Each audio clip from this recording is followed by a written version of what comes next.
palaging pagpasok sa school. Di ka dapat tamarin o magdahilan para lang di ka makapasok. Oo. Sana marami kayong natutuhan sa ating pag-aaral ngayon. O Bible story na tayo. Sige po, Eric! Noong nakaraan ay natunghayan natin ang tungkol sa pagsasalita ng Panginoon kay Propeta Elias. Inutusan po si Propeta Elias ng Panginoon sa isang babaeng bao sa Sidon para maalalayan po siya sa kanyang pagkain at inumin. At dahil sa pananampalataya po ni Propeta Elias, sinunod niya po ang Panginoon. At sa pagpapatuloy ng ating kwento, ganito naman ang sumunod na nangyari. Buksan natin ang ating Biblia sa Aklat ng Unang Hari sa 17, 8 hanggang 15. At ang salita ng Panginoon ay dumating sa kanya na sinasabi,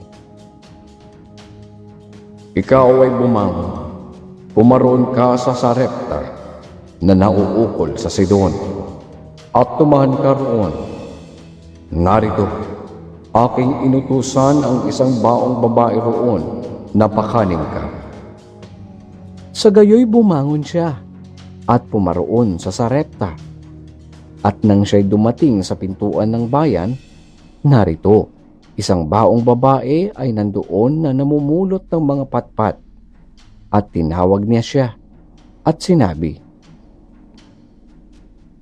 "Isinasamo ko sa iyo, nadalhan mo ako ng kaunting tubig sa inuman, upang aking mainom." At nang siya'y yumayaon upang kumuha, tinawag niya siya at sinabi, "Dalhan mo ako, isinasamo ko sa iyo ng isang subong tinapay sa iyong kamay." "Ang Panginoong mong Diyos ay buhay. Ako'y wala kahit munting tinapay, kundi isang dakot na harina sa gusi at kaunting langis sa banga. At narito, ako'y namumulot ng 2 patpat upang ako'y pumasok at ihanda sa akin at sa aking anak upang aming makain bago kami mamatay." At sinabi ni Elias sa kanya, "Huwag kang matakot. Yumaon ka at gawin mo ang iyong sinabi. Ngunit igawa mo muna ako ng munting tinapay at ilabas mo sa akin. At pagkatapos ay gumawa ka para sa iyo at para sa iyong anak.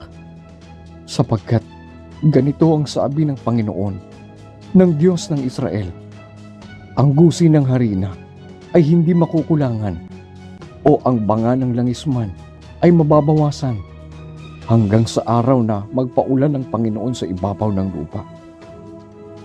At siya'y yumaon at ginawa ang ayon sa sabi ni Elias.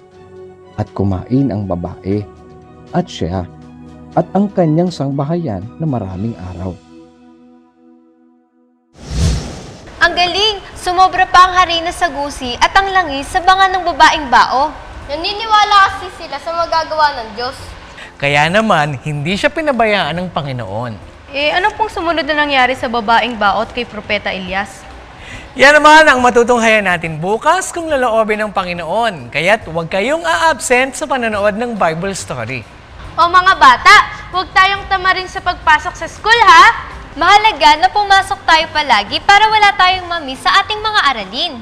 At ang pagpasok sa school ay pagpapakita ito na gusto nating matuto. Kaya kung patuloy tayong makikinig, ito ang sabi ng Biblia sa Aklat ng Kawikaan sa 9 at 9, "Turuan mo ang pantas at siya'y magiging lalong pantas pa.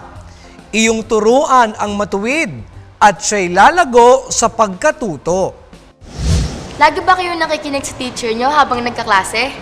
O nababaling ang atensyon sa ibang bagay tulad ng paglalaro? Kung loloobin ng Diyos, pag-aaralan natin bukas ang kahalagahan ng pakikinig.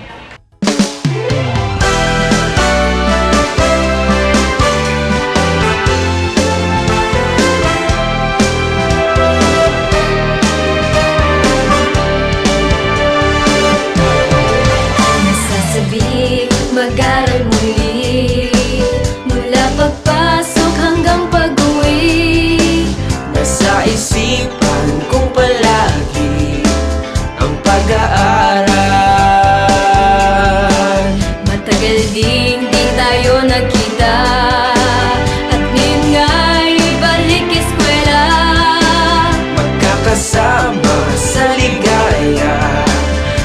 pag-aaral.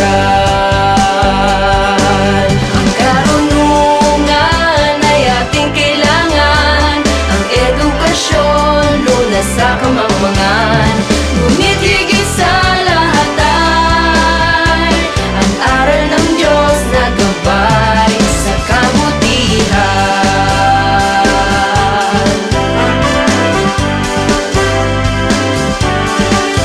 Ngayong taon mas pagbubutihin, pagsisikap ang laging sundin. Bilhin lang ay paghusayin at pag-aaral. Ang karunungan ay ating kailangan, ang edukasyon lunas sa kamangmangan. Ngunit higit sa lahat ay ang aral ng Diyos na gabay sa kabutihan. Ang kahalagahan ng edukasyon ay hindi magtatawaran.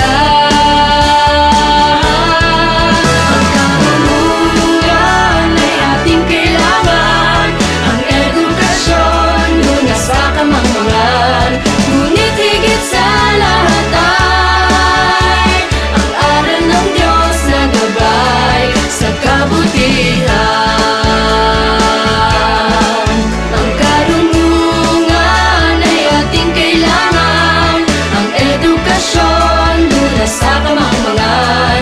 Ngunit higit sa lahat ay ang aral ng Diyos na gabay sa kabutihan. Sa kabutihan. Ang aral ng Diyos sa kabutihan.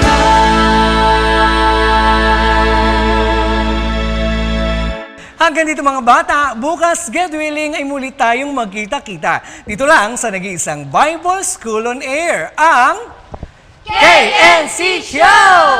KNC Show, Noticias while we grow.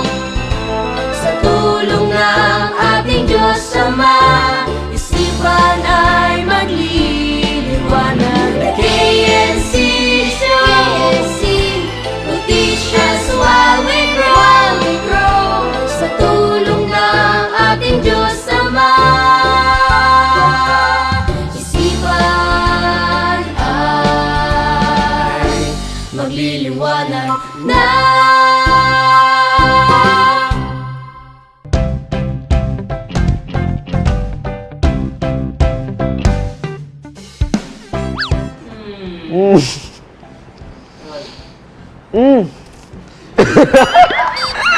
Ang hirap na.